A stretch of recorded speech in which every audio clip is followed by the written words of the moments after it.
Sorry. Hey everyone, Builder here. I'm a little under the weather, but I've been getting some questions about debugging problems with the SparkMaker FHD printer on my YouTube from the troubleshooting video that I did a while ago. So I thought I'd go into the details of what I'm explaining to the guys, so maybe it will help others with the same issue, and hopefully resolve this problem. I'm going to move my other camera here so we can get a little better view of things here in a minute, maybe. That might help a little bit. So what I'm going to do is I'm actually going to be moving my main camera to position it so you can see the SparkMaker, which is actually right here on my desktop.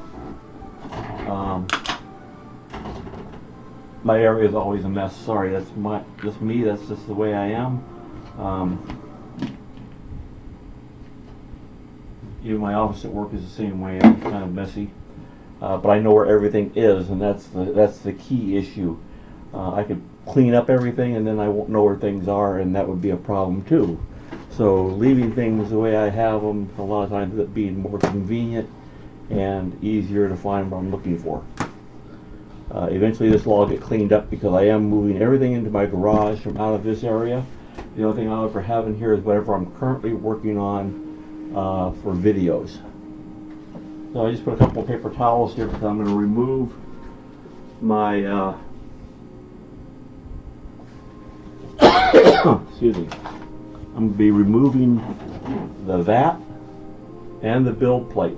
And since these both have resin on them right now still, I am going to put them on a couple paper towels here to let the paper towels absorb whatever is left on it. Let's see, I got a couple of Allen wrenches here. I can get that out. And I'm going to take the vat off. I don't know if you can see very well or not. I'll move it a little closer. And I'll point it down just a little more, maybe. There we go. Okay, so I'm taking the vat off right now. I already took off the build plate and set it off on the paper towel, which you can see here in the video on the other camera.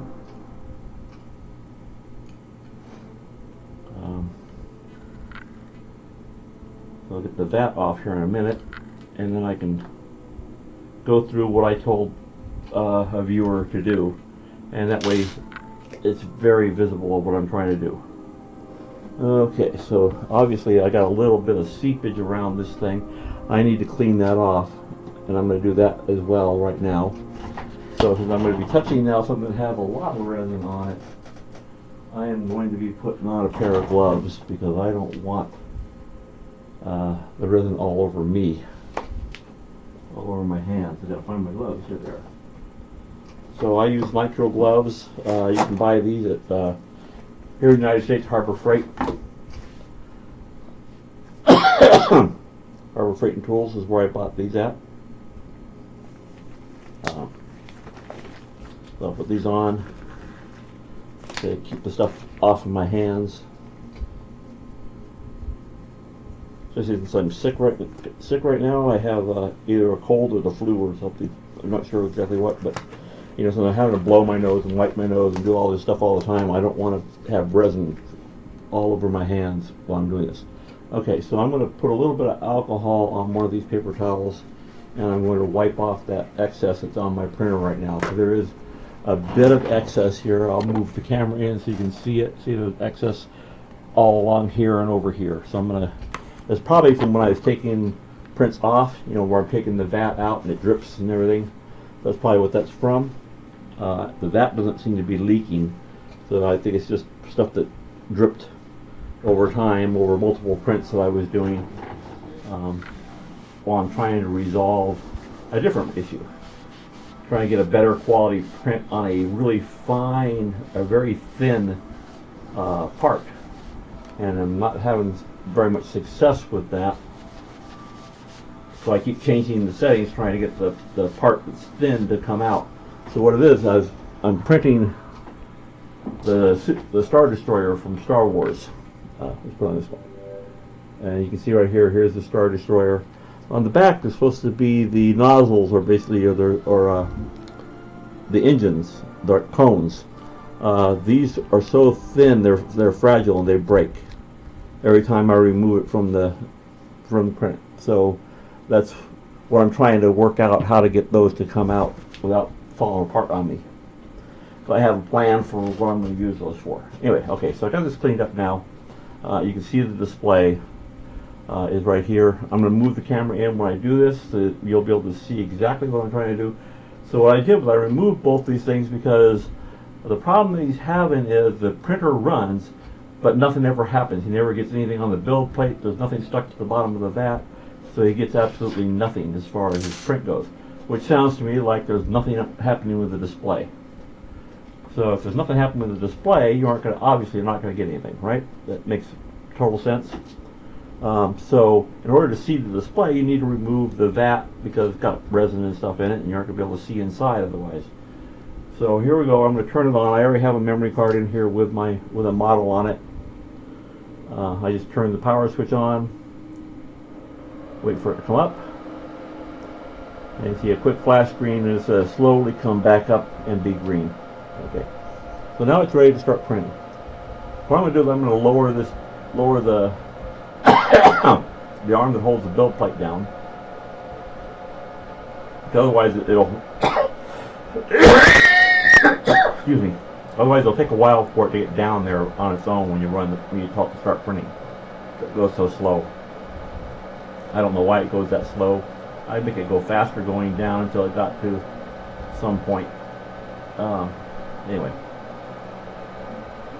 I guess it doesn't know where it is, so it really can't go by a point. Okay, so now I'm down to as far as it will go down. So now I'm going to hit print. So what it'll do is it should start a print here shortly. So it's going to raise up and down a couple of times to basically remove any air bubbles that are in the... Okay, so there's my first part. That's what it should look like. That's what you should see if the display is working. If you don't see any kind of thing on the bottom of the display in the middle, then obviously there's a problem. You're not getting any display. If your display is dead, you're obviously not going to get a print. So this is what I was trying to relate to the guy so that he can, or I say guy, sorry, it could be a girl. So this is what I was trying to relate to the viewer of what you want to look at. So you should see whatever your image is that you're trying to print. In this case, this is the Star Destroyer. This is the first layer. This is the layer that has all my supports and everything on it. The beginning of it. So it's just a flat layer right now. Then it'll have little support material things later that will come. Okay, so that's what we were trying to get to. So if it does that and the display does come on, then it should be okay. Then it's all about your exposure times, how long you're exposing your first layers and how long you're exposed. So I think I can't remember, I think I had 5 or 6, maybe even 8 first layers on it, and then after that I go to regular layers, and then the first layers are like, I think I want to say 80 seconds for some reason, but I'm not sure.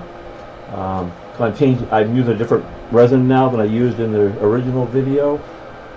A little bit of resin in this screw hole here, so I'm going to clean that out a little bit. So there's some junk on the display and I want to get off too. It sort of appears, but I can't get it off. Anyway, so I got this here. I have it ready. It looks like it should print okay.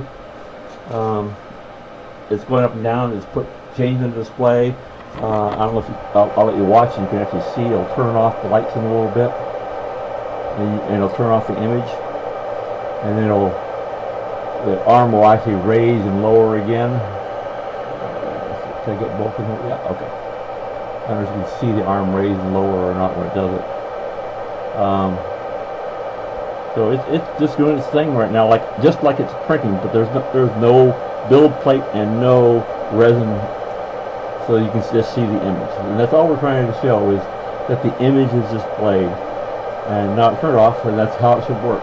And then it's going to raise up to peel that peels the print whatever you just exposed off the VAT, so off the FEP film, and then that keeps it stuck to the build plate. So what I was having a problem with in the beginning, and one of the things I had a problem with, is that what I was printing did not stick to the build plate on the first time I tried to do it. Because what happens is the build plate is basically, let me move the camera over here. Is basically, it has machine oil and stuff on it when it first arrives, and they didn't clean it before they assembled it. So what I did was I washed it off with alcohol, and I took 600 grit sandpaper and sanded the bottom of my build plate. 600 grit because it doesn't require. You don't want something super rough because you want it to be a smooth bottom. With 600 grit, you're going to end up with a smooth bottom, but you're roughing up the surface enough that you've removed all the oils and all the other stuff. Then after you sand it with the sandpaper, go back over it again with alcohol on a paper towel and wipe it all off. That removes all the debris from sanding. And then I've had no problems with my parts sticking to the build plate since then. So that's how I solved that problem. So if your parts are sticking to the bottom of the vat, it won't get any thicker. It only gets so thick before it'll get thicker, but it'll always be stuck to the bottom. But it's not going to get very thick at all. Very thick. It won't be as thick as the actual model is because it's not moving up and down to remove it. It's just hardening now through whatever material you have. And if you have an opaque material like this gray for the Star Destroyer is. It's not going to build a very thick layer in there because it can't shine through the part that's already been printed. And so if it's stuck to the bottom, you aren't going to get anything. So you have to go and clean the part off the bottom before you start. I do not use a metal spatula when I'm doing this. I have a plastic spatula. That's what I use. That way I don't damage my FEP film, and I don't scratch my build plate when I'm removing my parts.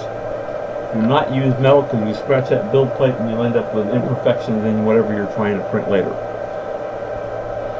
So I think that about covers it. Now the other problem I have, so I bought an upgrade kit before, and I have the upgrade kit sitting over here, and I got to get a new display for it. Because when I received my upgrade kit, the board for it, the control board inside, was bad. So they sent me a new control board. Well, when I installed the control board, I put it all back together, there was a problem that I did not expect. And that problem was that the way the cable for the display is positioned,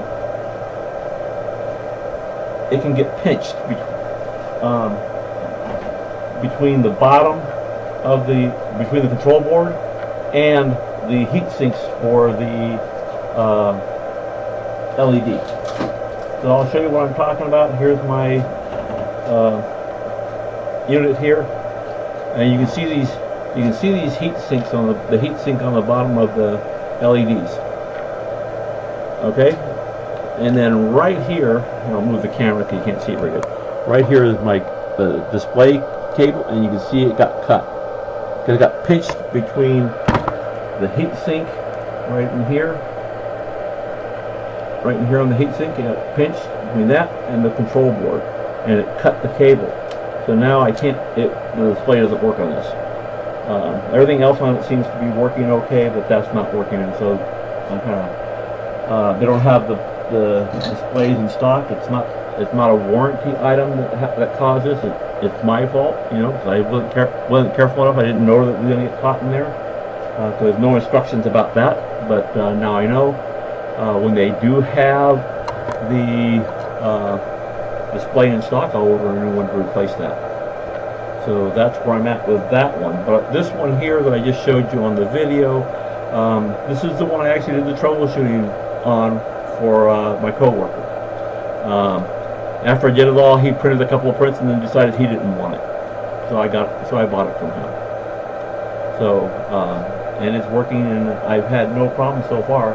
I printed the Star Destroyer. It prints this way, vertically, like this. Actually, this way, upside down. It prints like that. And it's all, it's not the full height of the print. But it's close. You know, I was trying to get something that was big as well, but I have another reason for this. Like I said, I have something else I want to use it for. So that's why I have that. Okay, so that's everything I can think of at this point in time. I showed you the problem of what happens with it inside. The other thing I guess I could show you here on this is there's a little tiny connector inside here. Let me see if I can get it to show you. So inside where the display plugs in on the board is that little white connector. There's actually a little lever arm on there that you have to lift up, and then you pull the cable out. Pull it out on the side where the cable is. You pull it out that way. Don't pull up, pull out, pull away. So I don't know which way. If you have it going, let's say left to right, then you will want to pull it out to the left, or so if I have it right now it's facing toward my right side, so I want to pull it out to the right. I don't want to pull up. So then you put, that's how you take it out, and then when you go to put it back in, you have to slide it in under there, put the latch back down, and that will lock it in place. Now probably what happens is during shipping, because this is not excuse me, this is not the strongest connector in the world, so probably during the shipment, if it wasn't latched down completely, it probably could have broke loose or came loose and come out of that. So that's why you may not have a display. So that's where I'm at with that. I'll give you another troubleshooting guide there a little bit. So let's hope that helps some other people too, not just the person who is asking the questions. This is just running like it's running a print, but I'm going to turn it off here now. For me, it's done. The demo of what I was trying to show is done. So I'll post this video, and it'll help explain the problem for the guy, or the viewer. Sorry, I keep saying guy. Pretty sexist there doing that, but now, you know, I am 63 years old, and that's the way we always refer to things anyway. So I apologize to any female viewers that I keep saying the guy. The viewer is what it should be. So hopefully this helps the viewers to solve this kind of problem. That's about as far as I can go with it. If you have any other questions or need anything else, I can do another video on troubleshooting a different issue if you have any other issues coming up. And that's about it for now. Thank you for watching. This is Build It signing off, and we'll catch you when I do my other videos. I should be receiving my UFO box and my Filament 1 Profi box pretty soon, so I should be able to do the videos on the opening of those to show what came in the August boxes this week. So have a great one. We'll talk to you all later. Build it out.